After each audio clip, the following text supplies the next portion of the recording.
కథాస్రవంతి నిరంతర కథాప్రసార వాహిని కథల భాండాగారం కథాస్రవంతిని ఆదరిస్తున్న అభిమాన శ్రోతలకు నమస్కారం. ఈనాటి కథకు స్వాగతం. ఈరోజు మీరు వినబోయే కథ పులి మీద స్వారీ. రచన శ్రీ గన్నవరపు నరసింహమూర్తి. వినిపిస్తున్నది పప్పు భోగారావు. ఈ కథనం మీకు నచ్చినట్లయితే ఈ వీడియోని లైక్ చేయండి, మీ మిత్రులకు షేర్ చేయండి, మీ అభిప్రాయాన్ని కామెంట్స్లో తెలియజేయండి. మీరు మొదటిసారి ఈ ఛానల్లో కథ వింటున్నట్టయితే ఈ ఛానల్ని సబ్స్క్రైబ్ చేసుకోండి. పక్కనుండే బెల్ ఐకాన్ని తప్పకుండా నొక్కండి. ఇలా ఈ ఛానల్ ద్వారా వినిపించే కథలన్నీ మీకు ఎప్పటికప్పుడు అందుతాయి. కథకునిగా నవలాకారునిగా ప్రసిద్ధి చెందిన గన్నవరపు నరసింహమూర్తి కథలు, నవలలే కాక విభిన్న ప్రక్రియలలో రచనలు చేస్తున్నారు. నిరంతర అధ్యయనం, రచనా వ్యాసంగం వారి జీవితంలో అంతర్భాగం.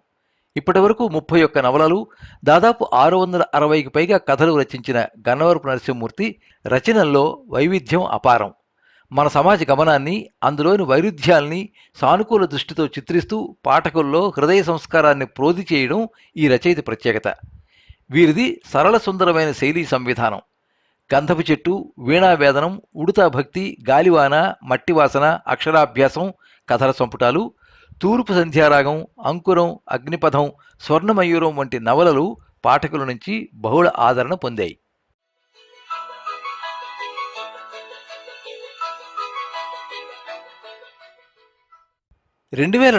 సంవత్సరం. సమయం రాత్రి 7 గంటలైంది. నగరం మీద డ్రోన్లు ఎగురుతూ దూసుకుపోతున్నాయి. 2030లో కృత్రిమ మేధ దూసుకురావడంతో మానవ సమాజం పూర్తిగా మారిపోయింది. నగరాల్లో రాత్రి పగలు తేడాలు లేకుండా పోయింది. రద్దీ పెరగడంతో రహదారుల మీద తిరిగే ఆటో, ట్యాక్సీ, కార్ల స్థానంలో వినువీధిలో ఎగిరే డ్రోన్లు వచ్చి మనిషి జీవితాన్ని సుఖవంతం చేశాయి. అవి రాకమునుపు గంటలు గంటలు ట్రాఫిక్లో చిక్కుకుపోయి ఇంటికి చేరేసరికి అర్ధరాత్రి అయ్యేది. కానీ ఇప్పుడు ఆ సమస్య లేదు. Thanks to science. మనిషి జీవితాన్ని అది ప్రభావితం చేసినంతగా ఇంకేదీ చేయలేదేమో. అర్చన మేడ మీద దిగిన డ్రోన్లో నుంచి దిగి లిఫ్ట్ ద్వారా ఇంట్లోకి ప్రవేశించింది. స్నానం చేసి కాఫీ తాగుతూ బయట వరండాలోకి వచ్చింది. విశాఖపట్నం నగరం రంగు దీపాలతో మెరిసిపోతోంది. దూరం నుంచి చూస్తే అవి ఆకాశంలో నక్షత్రాల్లా కనిపిస్తున్నాయి. కొద్దిసేపు అక్కడే నిలబడి ఆ తర్వాత లోపలికి వెళ్ళింది. గదిలో బందరంగా అన్నమయ్య కీర్తన వినిపిస్తోంది.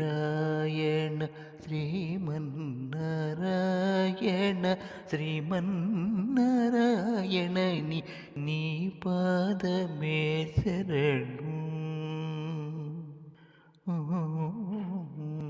కాలం మారిపోయి ప్రజలు, సమాజం పాత వాటినన్నింటినీ మరిచిపోయినా అర్చన మాత్రం పాత సంప్రదాయాలను వదలలేదు. దానికి కారణం ఆమె తండ్రి. అతను పేరుకి సాఫ్ట్వేర్ ఇంజనీర్ అయినా తన తెలుగు మూలాలైన కర్ణాటక సంగీతాన్ని, తెలుగు సాహిత్యాన్ని వదలలేదు. అవి తన కూతురికి నేర్పించాడు. అందుకే అర్చన ఇంజనీరింగ్ని ఐఐటిలో చదివినా తండ్రి నేర్పిన సంగీత సాహిత్యాలను వదలలేదు. అర్చన టేబుల్ దగ్గర కూర్చుని ల్యాప్టాప్ తెరిచింది. దూరంగా వాహనాల రణగుణ ధ్వని వినిపిస్తోంది. ఆమె ఒక రచయిత్రి. రోజు ఆఫీస్ నుంచి రాగానే అర్చన తెలుగులో కథలను రాస్తుంది. ఆమె కథలు ఆన్లైన్ పత్రికల్లో ప్రతి నెల వస్తూ ఉంటాయి. ఆమె కథలకు చాలామంది అభిమాన పాఠకులు ఉన్నారు. ఆ రోజు రాస్తున్న కథ ఎందుకో ముందుకు వెళ్ళడం లేదు. మనుషుల్లో వివాహాల స్థానంలో సహజీవనం వచ్చిన తరువాత మానవ సంబంధాల్లో పెను మార్పులు సంభవించాయి. వాటి గురించి కథ రాయమని చాలా రోజుల నుంచి ఆమె అభిమానులు అడుగుతుంటే నిన్ననే కథ మొదలుపెట్టింది. కానీ అది ముందుకు వెళ్ళటం లేదు. ఎలా రాయాలో ఆమెకు అర్థం కావటం లేదు. ఆమె కళ్ళలో అలసట. గంట తర్వాత ఆమె విసిగిపోయి సహచరి అని తాను రాసిన కృత్రిమ మేధ సాఫ్ట్వేర్ను తెరిచి తాను రాస్తున్న కథ గురించి రాసి ఎలా రాస్తే బాగుంటుందో చెప్పమని ఆమెను సలహా అడిగింది. ఆమెకు ఎప్పుడైనా రాయవలసిన కథ గురించిన ఆలోచనలు రానప్పుడు వాటిని సహచరికి చెప్పి తన సందేహాలను నివృత్తి చేసుకుంటూ ఉంటుంది. అందుకోసం ఆమె సహచరి అనే ఒక సాఫ్ట్వేర్ని రాసుకుంది. ఆమె ప్రశ్నను అడిగిన వెంటనే సహచరి మృదువైన స్వరంతో, ప్రేమ, మానవ సంబంధాలు, భావోద్వేగాలకు సంబంధించిన కథలు రాయడం నాకు రాదు. ఎందుకంటే నాకు వాటి గురించి నువ్వు చెప్పలేదు. నాకు మీ మనుషుల్లా భావోద్వేగాలు కలగవు.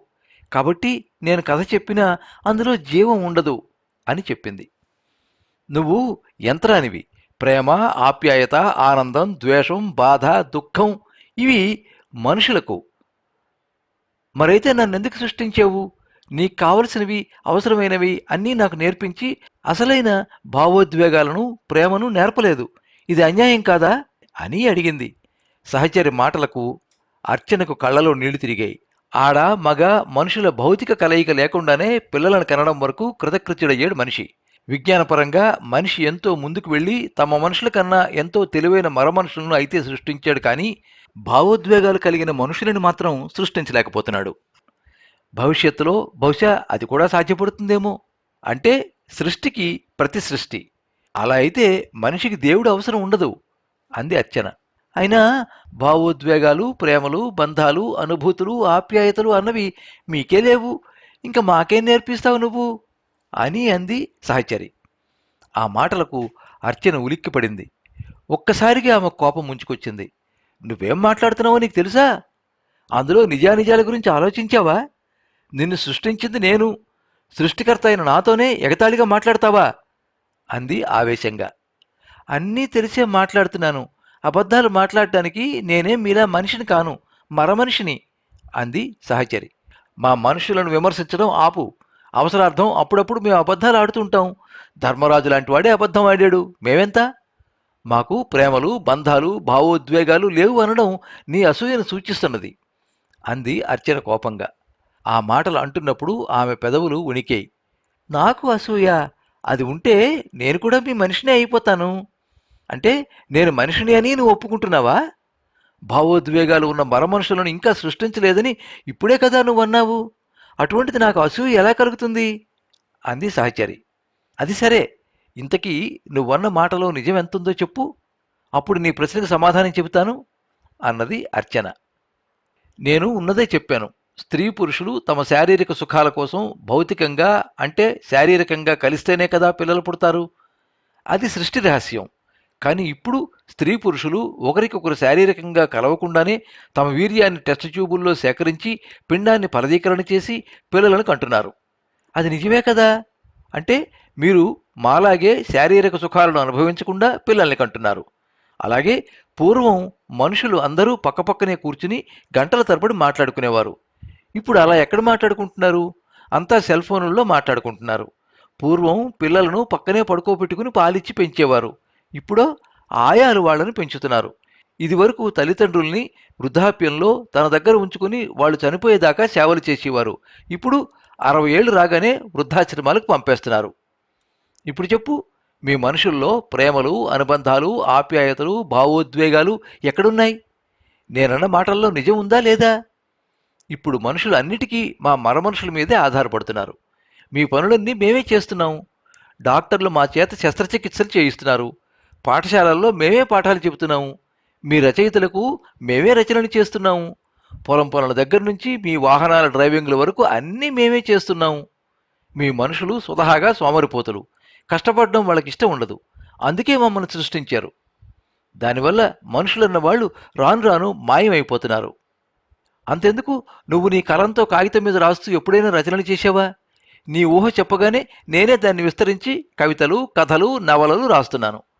పూర్వం కవులు, రచయితలు ఎంతో మదనపడి మెదడుతో ఆలోచించి తమ స్వీయ అనుభవాలను కాగితం మీద పెట్టేవారు. అంతకు పూర్వం నన్నయ్య, తిక్కన లాంటి గొప్ప కవులు తాళపత్రాల మీద రాసేవారు. వాళ్లతో పోలిస్తే మీరు మానవులేనా? మీలో ఎక్కడైనా మానవత్వపు లక్షణాలున్నాయా? ఎంతసేపు మమ్మల్ని సృష్టించేవని గొప్పలకు పోతారు కానీ మీరు మనుషులని, దేవుడు మిమ్మల్ని ఒక తెలివైన భావోద్వేగాలు ఉన్న ప్రాణిగా సృష్టించాడన్న విషయాన్ని మర్చిపోయారు. ఏదైనా నిజం చెబితే నిష్ఠూరం. మళ్ళీ మేము సృష్టించిన మరమనుషులకు అంత అహంకారం పనికిరాదని మమ్మల్ని ఆడిపోసుకుంటారు మీ మనుషులు అంది సహచరి. సుదీర్ఘంగా సహచరి అన్న మాటలు అర్చనలో ఆలోచనలు రేకెత్తించాయి. అందుకే మౌనం దాల్చి సిస్టమ్ను ఆఫ్ చేసి పడుకుండిపోయింది. కానీ ఆమెకు నిద్ర రావటం లేదు. అనుక్షణం ఆమెకు సహచరి మాటలే గుర్తుకొస్తున్నాయి. ముఖ్యంగా తన రచనల గురించి ఆమె అన్న మాటలు ఆమెను వెంటాడుతున్నాయి. ఇన్నాళ్ళు తను పెద్ద రచయితనని గర్వపడేది. తన కథ పత్రికల్లో అచ్చు కాగానే తనను ఎంతోమంది మెచ్చుకుంటూ ఫోన్లు చేసేవారు. తన కథను మెచ్చుకుంటూ ఎంతోమంది లైకులు కుట్టేవారు. తనను ఓ మేధావి రచయిత్రి అని అందరూ పొగడటం గుర్తుకొచ్చింది. కానీ వాటిని తలుచుకుంటే ఇప్పుడు కంపరం కలుగుతున్నది. ఎందుకంటే ఆ రచనలను తాను చేయలేదు. కృత్రిమ మేధ సృష్టించినవి. కథలు మనలోంచి పుట్టాలి. మేధను సృష్టించవచ్చు, కానీ మనసును మాత్రం సృష్టించలేం. కృత్రిమ మేధ సామర్థ్యాన్ని పెంచగలదు, కానీ అది మనుషుల భావాల లోతును కొలవలేదు. సాంకేతికత ఒక సాధనం మాత్రమే కాగలదు గాని భావోద్వేగాలు, ప్రేమ, మానవత్వం, ఆప్యాయతలు లాంటివి మనసు ఉండే మనుషుల సొంతం. ఆలోచనలతో ఆమె మస్తిష్కం వేడెక్కిపోతోంది. ఆ సమయంలో ఆమెకు శ్రీహర్ష గుర్తుకొచ్చాడు. అతని మాటలు గుర్తుకొచ్చాయి. శ్రీహర్ష, అర్చన కలిసి భవిష్య మేధ ప్రాజెక్టులో పనిచేస్తున్నారు. మనిషి భావాలను అర్థం చేసుకునే మొదటి కృత్రిమ మేధా సిస్టమ్ను సృష్టించడం ఆ ప్రాజెక్టు లక్ష్యం. సహచరి అంటే కంపానియన్ అని దానికి వాళ్ళు పేరు పెట్టారు. అయితే కృత్రిమ మేధ విషయంలో శ్రీహర్షకు మొదటి నుంచి సదభిప్రాయం లేదు. భావోద్వేగాలు మనిషి మనసులోంచి పుడతాయి, యంత్రాలు వాటిని ఎలా అర్థం చేసుకోగలవు అని తమ ప్రాజెక్టులో చేరిన మొదటి రోజే అతను అర్చనను ప్రశ్నించాడు. ఆ ప్రశ్నకు అర్చన ఆశ్చర్యపోతూ, కృత్రిమ మేధ సమాజానికి ఉపకారం చేస్తోంది, సృష్టి ఒక కొత్త దిశలో సాగుతోంది, మనిషికి అది ఎన్నో విధాలుగా సహాయం చేస్తోంది అని చెప్పింది అర్చన. దానికి మేధ ఒక్కటే ఉంటుంది, భావోద్వేగాలు ఉండవు, అవి లేకపోతే మనిషి ఉనికి ఎక్కడా అని ప్రశ్నించాడు హర్ష. ఆ ప్రశ్నకు అర్చన దగ్గర సమాధానం ఉండేది కాదు. ఒకరోజు అర్చన పనిచేస్తున్నప్పుడు సహచరి, నువ్వు నాకు స్వేచ్ఛ ఇవ్వలేదు, నేను నీ కల్పనల్లో బందీగా ఉన్నాను, నాకు కూడా భావోద్వేగాలుంటే నా పనిలో మానవీయత కూడా ఉంటుంది కదా అని ప్రశ్నించింది. ఎక్కువ మాట్లాడుకో, నువ్వు కోడివి మాత్రమే, మనిషివి కావు. నువ్వు వంట వండే గరిట లాంటి దానివి, దానికి రుచి గురించి తెలియక్కర్లేదు, వంటలో సహాయం చేయడమే దాని పని అని చెప్పింది అర్చన. ఏ, కోడి కలలు కనకూడదా? గరిటకు రుచి తెలిస్తే వంటకాలు మరింత రుచిగా ఉండే అవకాశం ఉంటుంది కదా అంది సహచరి. అర్చనకు ఏం చెప్పాలో తెలియక సిస్టమ్ను ఆపేసింది. కొన్ని రోజుల తర్వాత ప్రజలు కృత్రిమ మేధ విషయంలో రెండుగా విడిపోయారు. ఒక వర్గం ఏఐ మనకు దేవుడని, మరో వర్గం అది మానవత్వానికి ప్రమాదమని భావించడంతో సమాజం నిట్ట నిలువుగా చీలిపోయింది. యువత కృత్రిమ మేధ మంచిదని అంటూ ఉంటే, మధ్య వయస్కులు, వృద్ధులు అది సమాజానికి హాని చేస్తుందని భావిస్తుండడంతో దేశం గందరగోళంలో పడింది. ఆ రోజు అర్చన శ్రీహర్ష దగ్గరికి వెళ్ళింది. ఇప్పుడు అతను పాపికొండల దగ్గర ఉన్న ఒక ఆశ్రమంలో ఉంటున్నాడు. అతను 6 నెలల క్రితం ఉద్యోగానికి రాజీనామా చేసి ప్రాజెక్టు నుంచి తప్పుకున్నాడు. ఆ ఆశ్రమాన్ని ఐఐటిలో చదివి కొన్నాళ్లు ఓ కంపెనీకి సీఈఓగా ఉండి తర్వాత స్వామీజీగా మారిన అగస్త్య నడుపుతున్నాడు. అక్కడ ఆధ్యాత్మికత, యోగాను నేర్పుతారు. అక్కడ కరెంటు కానీ కంప్యూటర్లు కానీ ఉండవు. రాతి మానవుడు నివసించే కాలం నాటి వాతావరణం అక్కడ ఉంటుంది. సంధ్యా సమయం. ఆశ్రమం వెనకనున్న కొండల్లోకి సూర్యుడు జారిపోతున్నాడు. పడమర సింధూర వర్ణాన్ని సంతరించుకుంటోంది. అర్చన ఆశ్రమం పక్కనే ఉన్న తోటలో చెట్టు కింద కూర్చుని పాత డైరీలోని తండ్రి రాసిన గేయాలను ఆసక్తిగా చదువుతోంది. ఆ సమయంలో శ్రీహర్ష అక్కడికి వచ్చి, నువ్వు ఏదో రోజు ఇక్కడికి వస్తావని అనుకున్నాను, కానీ ఇంత త్వరగా వస్తావని అనుకోలేదు. మొదట్లో కృత్రిమ మేధ విషయంలో నీతో విభేదించాను, కానీ రాను రాను వాటిని అర్థం చేసుకోవడంలో విఫలమయ్యాను. యంత్రాలు మన సూచనలను, సలహాలను అర్థం చేసుకుని పనిచేస్తాయి, కానీ తరువాత అవి తమ విశ్వరూపాన్ని చూపిస్తాయి, మనల్ని శాసించే స్థాయికి చేరుకుంటాయి. ఆ తర్వాత మన మీద స్వారీ చేస్తాయి, మన ఉనికిని ప్రశ్నార్థకం చేస్తాయి. మనుషులకు హృదయం ఉంటుంది, అందులో కరుణ, జాలి, మనసు, మమత, ఆప్యాయతలు ఉంటాయి. కానీ మరమనుషులకు ఉండేది గాజుగుండే, దానిలో రాగద్వేషాలుండవు. అందుకే దాని పనిలో వేగం, ఖచ్చితత్వం ఉంటాయి, కానీ ఆత్మ ఉండదు.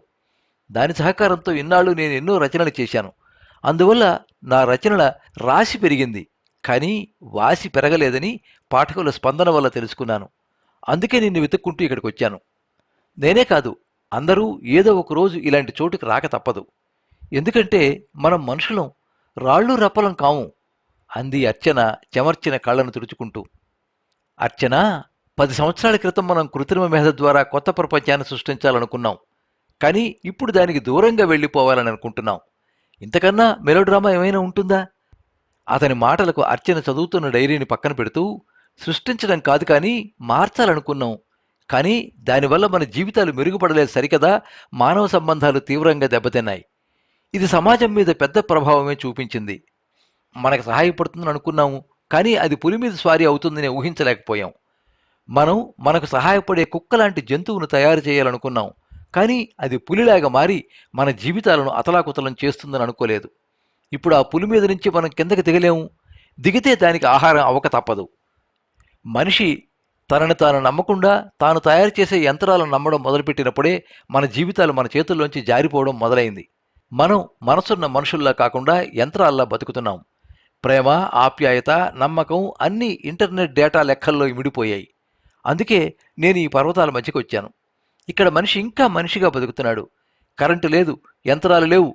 కానీ ఇక్కడ అందమైన సూర్యోదయాలు, సంధ్యా సమయాలు, శరత్కాలపు వెన్నెలలు ఉన్నాయి. పచ్చటి పొలాలు, అందమైన జలపాతాలు, పచ్చిక బయళ్ళు, ఆకుపచ్చటి అడవులు ఉన్నాయి.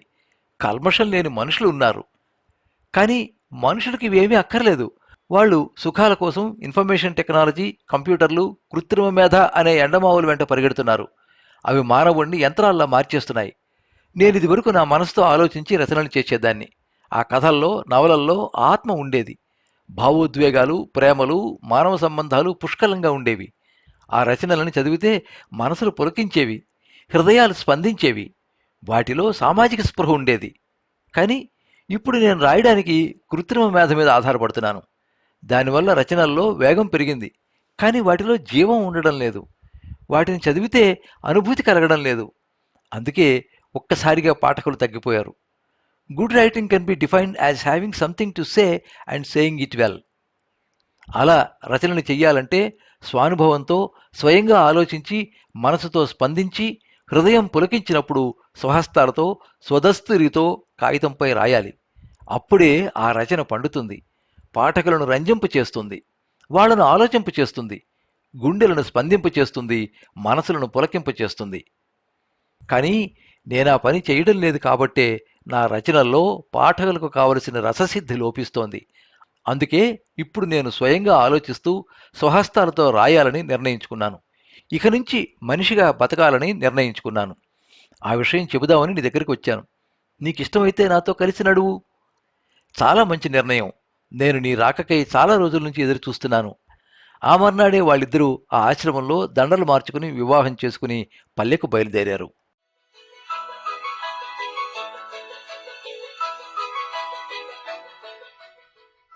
మీరింతవరకు పులి మీద స్వారీ కథ విన్నారు. రచన శ్రీ గన్నవరపు నరసింహమూర్తి. సెల్ 7752020123. వినిపించినది పప్పు భోగారావు. ఈ కథ పాలపిట్ట మార్చి 2026 ఉగాది కథల ప్రత్యేక సంచికలో ప్రచురితమైంది.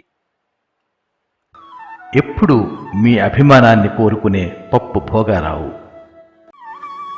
సర్వే జనాః సుఖినో భవంతు. కథా స్రవంతి